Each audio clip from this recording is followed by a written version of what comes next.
Good morning. आज के MPPSC special 26 series के पार्ट 6 की हम शुरुआत कर रहे हैं और इस पार्ट 6 में जो भी एमपी से जुड़े हुए न्यूज़ हैं उन पे बेस्ड क्विज हम डिस्कस करेंगे, जैसा कि हम पीछे 5 सेशन में कर चुके हैं। मैंने आपको पहले बताया था कि ये सेशन लगातार चलेगा एमपीपीएससी 2026 के अकॉर्डिंग, और इसमें हम सारी चीज़ें कवर करेंगे जो हमारे यहाँ मेंटरशिप में चल रही हैं, उनको ही कवर करेंगे। बस अंतर यह है कि मेंटरशिप प्रोग्राम में हम इन सारी जो क्वेश्चन पूछ रहे हैं इनका डिटेल कंटेंट भी बच्चों शेयर कर रहे हैं। उसके इर्द गिर्द जो मेंस के क्वेश्चन हो सकते हैं उनके आंसर राइटिंग में साथ करवाते आ रहे हैं, ठीक है, ताकि वहां पे लोड कम हो जाए बच्चों का। अब हम आते हैं पहले क्वेश्चन पे। फर्स्ट क्वेश्चन है कुसुम बी योजना, भारत सरकार की कुसुम बी योजना है। एमपी गवर्नमेंट में प्रधानमंत्री कृषि मित्र सूद योजना के नाम से लागू किया गया, ठीक है। तो एक तो क्वेश्चन जो आपका फैक्ट बना कि कुसुम बी योजना को एमपी गवर्नमेंट ने किस नाम शुरू किया, या पूछ रहे कि प्रधानमंत्री कृषि मित्र योजना का केंद्र में नाम क्या है, ठीक है।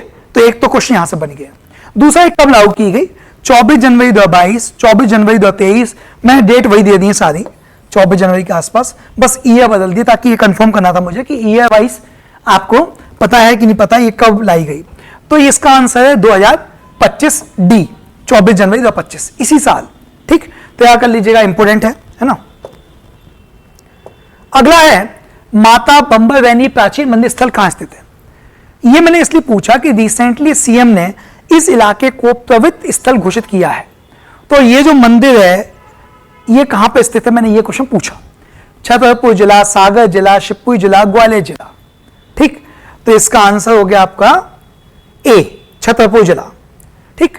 मध्य प्रदेश सरकार द्वारा डेस्टिनेशन कैबिनेट के लिए कितने ऐतिहासिक जगहों को चुना गया है। लगातार आप देखते होंगे कि जब से नए सीएम आए हैं वो विरासत से विकास थीम के काम कर रहे हैं, और विरासत से विकास थीम में जो भी ऐतिहासिक स्थल हैं वहां लगातार वो रिनोवेशन वर्क, वहां पे उनको प्रमोशन करना, उनको प्रमोट करना, है ना, आदि पे ध्यान दे रहे हैं ताकि पर्यटन आदि को बढ़ावा मिले।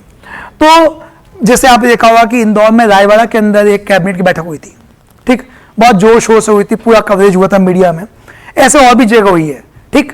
तो कैसे आपको बताना कहां कहां पे हुई है। मैंने केवल अभी प्लेसेस पूछे हैं, मैंने आगे पूछूंगा कि कहां कहां पे बैठक हुई है और कहां कहां पे प्रस्तावित है। तो नंबर प्लेसेस में 4, 5, 6, 7 मैंने आपको 4 ऑप्शन दिए, इसका आंसर हो गया 6। कौन कौन 6 जगह हैं, तो एक तो मैंने बता दिया इंदौर का, बाकी आप बताइए क्यों आगे मैंने क्वेश्चन से पूछ रखा है। आगे है मजार शरीफ, शहर हाल ही में चर्चा में रहा, स्थित है पाकिस्तान, अफगानिस्तान, ईरान, इराक। देखिए मजार शरीफ पहले एक मस्जिद भी थी जम्मू कश्मीर में, और पूरी लकड़ी से बनी हुई थी, बहुत प्राचीन मस्जिद थी, इसमें आग लगा दी गई थी। मेरे ख्याल से शायद बात होगी साल 99-98 के आसपास की थी। यह भी एक बार यूपीएससी में आ चुका था। अभी मैंने मजार शरीफ प्लेस पूछा है, सर्च करिएगा, कुछ ना कुछ न्यूज जुड़ी हुई है। आप कहेंगे कि एमपी में ये क्यों पूछा है, क्योंकि जब ये हुआ घटना तो इसको लेके एमपी से भी कुछ रिएक्शंस निकल के आए थे। मैं न्यूज़पेपर में कवरेज में था तो मैंने पूछ लिया। Pakistan, Afghanistan, Iran, Iraq, answer आपका हो गया अफगानिस्तान बी। अगला है रेड डेटा बुक का संबंध है IUCN, IPCC, WHO, UNFCCC, ठीक है।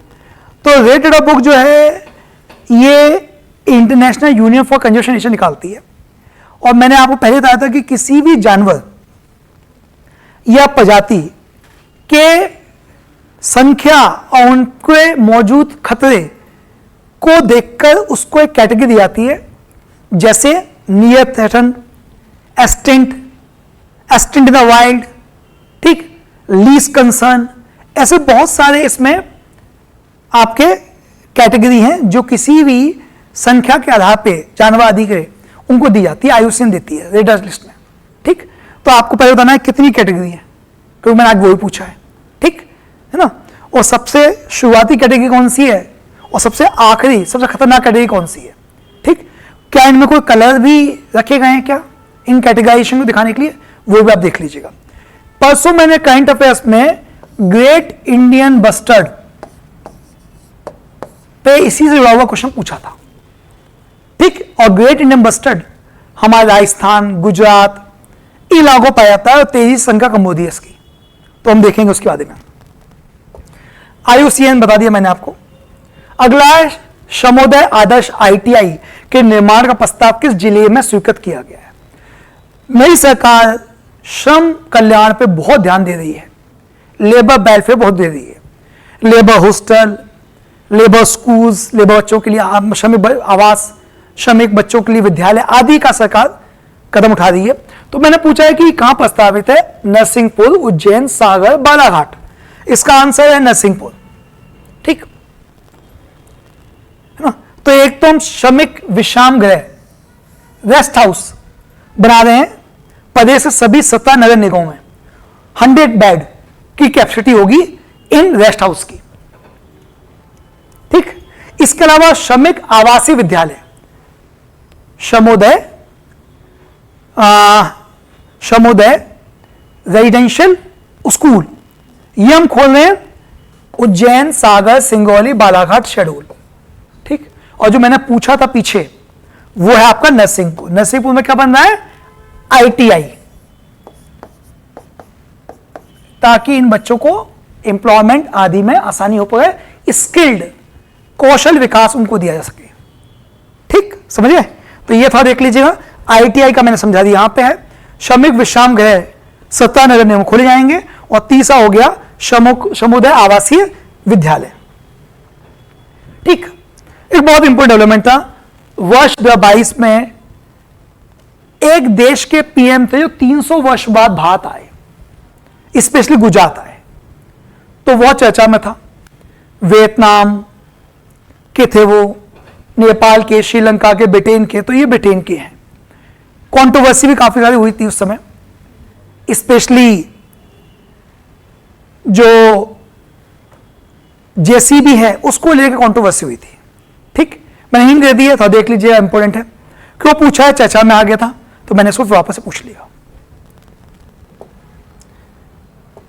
अगला है कि मध्य प्रदेश के 29 जिलों में 1 ग्राम, 1 ग्राम बहुत इंपॉर्टेंट है। मैं इसमें एक चीज क्लियर कर दूं कि 1 ग्रामों में से एक बड़ी संख्या को राजस्व ग्राम में कन्वर्ट कर दिया गया है। तो 1 ग्राम क्या थे पहले, फिर इनमें से कितने को राजस्व गांव बदल दिया गया, और राजस्व ग्राम बदलने पे उन ग्रामों को क्या लाभ होगा, 1 ग्राम क्यों लाया गया था, तैयार कर लीजिएगा। अमित शाह जी ने ये जो प्रोजेक्ट था इसका इनोवेशन किया था 1 ग्राम से राजस्व ग्राम में कन्वर्जन का। तो मैंने संख्या दे दी है। ठीक, तो ये क्वेश्चन बेसिकली मैंने ही पूछा था कितने 1 ग्राम थे, और अभी उसमें से बड़ी संख्या में राजस्व ग्राम में कन्वर्ट कर दिए गए हैं।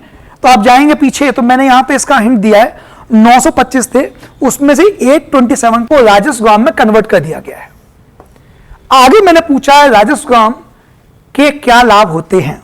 ठीक है, तो ऑप्शन समझ में आ गया होगा, 20 से 925 से लेके अब इतने हो गए। देखिएगा, 1 ग्रामों को राजस्व ग्राम में जब हम कन्वर्ट करते हैं तो क्या लाभ होता है? बिजली सुविधा, सड़क सुविधा, पानी सुविधा। ठीक, सरकार की योजनाएं चल रही हैं इंफ्रास्ट्रक्चर को लेके, क्या राजस्व ग्राम में वो योजना है क्रियान्वित करना आसान है बनस्पत 1 ग्रामों के? क्या अंतर है 1 ग्राम राजस्व ग्राम में? तो तैयार कर लीजिएगा, हो सकता है प्रीलिम्स से क्वेश्चन बन जाए, क्योंकि बड़ी संख्या में कन्वर्ट किए गए थे। और सरकार ने कहा था ये सारी सुविधाएं इन इलाकों में अब मौजूद होंगी जो वहां पहले नहीं हो पा रही थी 1 ग्राम होने के नाते। ठीक, तो ये आपका हो गया। अगला है चुनाव ट्रस्ट लाभकारी संगठन, बहुत चर्चा में है, आप देख रहे होंगे चुनाव धांधली और विपक्षी मांग है कि लगातार चुनावों में ये कि हम चाहते हैं कि बैलेट से, मत पत्र से वोटिंग करवाई जाए, EVM हटाई जाए। MP में भी विपक्ष का बहुत उद्देश्य ये ना था, तो मैंने वहीं से क्वेश्चन उठाया। ये चुनावी ट्रस्ट, इलेक्टोरल ट्रस्ट लाभकारी संगठन है, स्थापना राजनीतिक दलों को उद्योग गानों व्यक्तियों से चंदा प्राप्त करने के लिए की गई है। तो ये पता करिए, लाभकारी है, गैर लाभकारी है, प्रॉफिटेबल है, नॉन प्रॉफिटेबल ऑर्गेनाइजेशन है। दूसरा, चुनावी ट्रस्ट का उद्देश्य चुनाव संबंधी खर्चों की राशि के इस्तेमाल में पारदर्शिता लाना है, ट्रांसपेरेंसी लाना है, केवल एक सही, दो सही, दोनों, ना एक ना दो। तो इसका आंसर पहला तो गलत है, दूसरा सही है। ठीक, तो आप पता करिएगा ये नॉन प्रॉफिटेबल है, प्रॉफिटेबल क्या है, मैंने आपको हिंट दे दी। फिर मैंने कुछ कथन दिए, हाल ही में चर्चा में रहा सम्राट, एक इंटरकॉन्टिनेंटल बैलिस्टिक मिसाइल है, और सलमैट एक घुमक्कड़ जनजाति है जो स्टेपी घास के मैदान संबंधित है। ठीक, ये दोनों मैंने एज इट इज न्यूज़पेपर उठा के रखी, न्यूज़पेपर ने जिसका स्प्रिंग किया था तो बताया था कि दोनों में काफी सिमिलरिटीज है, लेकिन थोड़ा सा अंतर है, एक घास के लिए, मैदान के लिए, दूसरा आपका आईसीबीएन। इसका आंसर है सी, दोनों कथन सत्य हैं। ठीक, तीसरा आ जाइए, पृथ्वी दिवस अप्रैल मनाया गया, हंसा बनाते हैं। ठीक, मध्य प्रदेश सरकार ने भी काफी सारे इनिशिएटिव लिए। आपको बताना है कि इस बार पृथ्वी दिवस का थीम क्या था। थीम मैंने आगे पूछा है लेकिन मैंने यहां डाल दिया हिंट, थीम क्या था। तो 1980 मनाया जा रहा है। दूसरा, पहली बार अमेरिका में देखा गया जब 1979 में सांता बारबरा तेल रिसाव के विरोध में लगभग 20 मिलियन लोग सड़कों पर उतरे। तो ऐसे में 2 स्टेटमेंट दिए, थोड़ा तैयार करिएगा हिस्टोरिकल बैकग्राउंड। क्या है ये सांता बारबरा तेल रिसाव, कब हुआ, क्या था हिस्टोरिकल बैकग्राउंड? आंसर इसका है डी, कोई भी नहीं। फिर भारतीय संविधान में किस अनुच्छेद में कॉमन सिविल कोड, बहुत चर्चा में कॉमन सिविल कोड, किस राज्य में पहले लागू किया गया? ठीक, तो तैयार करिएगा, उत्तराखंड, हिमाचल, मध्य प्रदेश। ठीक, इसी प्रकार से गाय की तस्करी को लेके राजसात करने वाला पहला राज्य कौन सा है जिसने नियम लेके आया कि जो है वो पूरा एक्वायर कर लिया जाएगा स्टेट के द्वारा? ठीक, आदि तैयार करिएगा, इंपोर्टेंट है, मैंने हिंट दे दी, क्वेश्चन ने पूछा भी है। यहां मैंने सीधे आर्टिकल पूछा है, चर्चा में था। तो आर्टिकल 44 सबको पता है कि ये आपके डीपीएसपी में है, सही बोला हूं मैं कि फंड राइट्स में है कि ड्यूटीज में है? ठीक, कॉमन सिविल कोड लागू है कि नहीं है, सुप्रीम कोर्ट का केस को लेके व्यू है, वो सब तैयार करिए। अगला, ये जनता से वित्तीय गड़बड़ियों के प्रामाणिक आवेदन आने पर उनका निराकरण करने का अधिकार किस समिति के पास है? आपको लग रहा होगा ये पॉलिटी का क्वेश्चन है, बट ये भी चर्चा में था, करंट अफेयर्स में, एमपी में भी चर्चा में था और नेशनल लेवल पे था। मैंने वहां से उठा के सीधे कमेटी के फंक्शंस पूछ लिए। तो मैंने कहा, मेरा शुरुआत से कहना यह है कि केवल इसमें आप ये मत समझना कि मैं सीधे केवल करंट क्वेश्चन पूछ रहा हूं। मैं करंट और उससे जुड़े हुए जो ट्रेडिशनल क्वेश्चन, जो स्टैटिक पोर्शन है आपका, हिस्ट्री, पॉलिटी, ज्योग्राफी, उनको भी लिंक कर रहा हूं। ठीक, तो लोक लेखा समिति, पब्लिक अकाउंट कमेटी, कार्य सलाहकार कमेटी, ठीक, सदाचार समिति, याचिका समिति, तैयार करिएगा। इसका आंसर है लोक लेखा समिति। कब हुआ ऐसा? पब्लिक की शिकायत पर कब इसकी सुमोटो कॉन्फ्रेंस इसलिए कार्रवाई की गई, तो तैयार करिए। ठीक है, अगला है कि हाल ही में नेशनल फोरेंसिक साइंस यूनिवर्सिटी का बनना कहां प्रस्तावित है? अब तो लगभग तैयार भी है, भोपाल, इंदौर, ग्वालियर, जबलपुर। आंसर इसका भोपाल। संसद द्वारा शक संवत को नेशनल कैलेंडर कब अनुमोदित किया? शक संवत बहुत चर्चा में लगातार सीएम जो दे रहे हैं इस पे, और क्या ऐसा संबंध उज्जैन विक्रमादित्य से कुछ है क्या? तो देखिएगा, तो कब किया गया? तो 10 साल बाद आजादी के 1957 में हमने इसको किया। ठीक है, ग्रेगोरियन कैलेंडर क्या है? ठीक है, फिर उसमें दोनों में क्या तुलना है वो देख लीजिएगा, इंपोर्टेंट है। वह मील का पत्थर साबित होने वाला डैश डैश डैश समझौता जिस पर वैश्विक ग्रीन हाउस उत्सर्जन को कम करने के लिए एक साझा लक्ष्य निर्धारित करते हुए लगभग 200 देशों ने हस्ताक्षर किए। 2016 में पृथ्वी दिवस पर हस्ताक्षर किया गया था। तो कौन सा समझौता है यहां पे फिल करना है आपको? London, Lisbon, Kyoto, Paris. तो आमतौर पे क्योटो थोड़ा सा लोगों को पता है, पेरिस पता है, दो तो पता ही है। यदि ज्यादा कुछ नहीं सुना होगा इन्वायरमेंट लेके तो ये 2 बड़े एग्रीमेंट तो आप सुने होंगे। तो इसका आंसर हो गया आपका पेरिस डे। अगला है, अभी मैंने थोड़ा सा ट्विस्ट कर दिया चीजों को। ट्विस्ट इसलिए कर दिया कि अब मैंने आपको एनसीईआरटी क्लास 6, जादू नहीं जा रहा हूं मैं, एनसीईआरटी क्लास 6 ज्योग्राफी से क्वेश्चन पूछा हूं। ठीक, मैंने पूछा है कि पहाड़ी वह भूमि की सतह है जो आसपास के क्षेत्र से ऊंची होती है, और दूसरा मैंने कहा कि आमतौर पर 600 मीटर से अधिक ऊंचाई वाली कड़ी पहाड़ी को पर्वत कहता है। तो पहाड़ी, पर्वत, इनमें क्या अंतर है? क्या स्लोप ही पैरामीटर है? वही मैंने दिए ऑप्शंस 1, 1, 2 दोनों करके पढ़िएगा। मैंने हिंट दे दी क्लास 6 की एनसीईआरटी से मैंने पूछा है। ठीक, इसका आंसर हो गया केवल 1। तो यहां पे जो मीटर हाइट वाला मामला है वो कुछ और है क्या? और है तो वो कितना है, 800 तो नहीं है, 900 तो नहीं है, 1100 तो नहीं है। प्रीलिम्स एमबीपीएस से पूछ सकता है। क्लास 6 से एनसीईआरटी तो आनी चाहिए। कई लोग बोलेंगे एनसीईआरटी नहीं पढ़नी है, नहीं पढ़िए, कोई दिक्कत नहीं है। प्रीलिम्स में दिक्कत आएगी, प्रीलिम्स निकल भी आएगा तो मेंस में आपको एनसीईआरटी समझ में आएगी, ठीक है ना। कुछ लोग बोलते हैं एनसीईआरटी क्रक्स पढ़ लेंगे। क्रक्स शॉर्टकट ही होता है और डिटेल ही होता है। शॉर्टकट पढ़ के होता है आप एक बार सफल हो जाएं, लेकिन डिटेल पढ़ के आप हमें सफल होंगे, ठीक। तो ये दो चीज में अंतर है, वो अब आपको तय करना है कि क्या करना है। अगला है फिर क्लास 6 एनसीईआरटी। हमारे अर्थ में दो तरह के प्रोसेस होते हैं, इंटरनल प्रोसेस और एक्सटर्नल प्रोसेस, जिन दोनों का आउटकम अर्थ की सतह पर दिखाई देता है। ये तो है, ये भी क्लास 6 के एनसीईआरटी से। ये बोला कि आंतरिक प्रक्रिया इंटरनल प्रोसेस पृथ्वी की सतह के निरंतर घिसने और पुनर्निर्माण की प्रक्रिया है। बाहरी प्रक्रिया कांड कई स्थानों पर पृथ्वी सतह पर ऊपर उठती और धंसती है। तो एक ऐसा तो नहीं उल्टा कर दिया मैंने बाहरी और आंतरिक को। इंटरनल प्रोसेस का आउटकम अलग है और एक्सटर्नल का आउटकम अलग है। ऑप्शंस वही दिए हैं, आंसर फिर देख लीजिए, कोई नहीं, डी। फिर मैंने इरोजन, डिपोजिशन, ये भी क्लास 6 की एनसीईआरटी से। ये दो प्रक्रियाएं बहते पानी, बर्फ, हवा द्वारा की जाती है। हम ऊंचाई और ढलान के आधार पर विभिन्न स्तरों के पर्वत, पठार और मैदान के रूप में क्लासिफाइड कर सकते हैं। वही सेम ऑप्शंस, इस बार आंसर है सी, बोथ स्टेटमेंट आर करेक्ट। सुनने से लगा होगा। अगला है पर्वत पृथ्वी की सतह की कोई भी प्राकृतिक ऊंचाई है। कुछ पर्वतों में बर्फ की स्थायी रूप से जमी हुई नदियां होती हैं।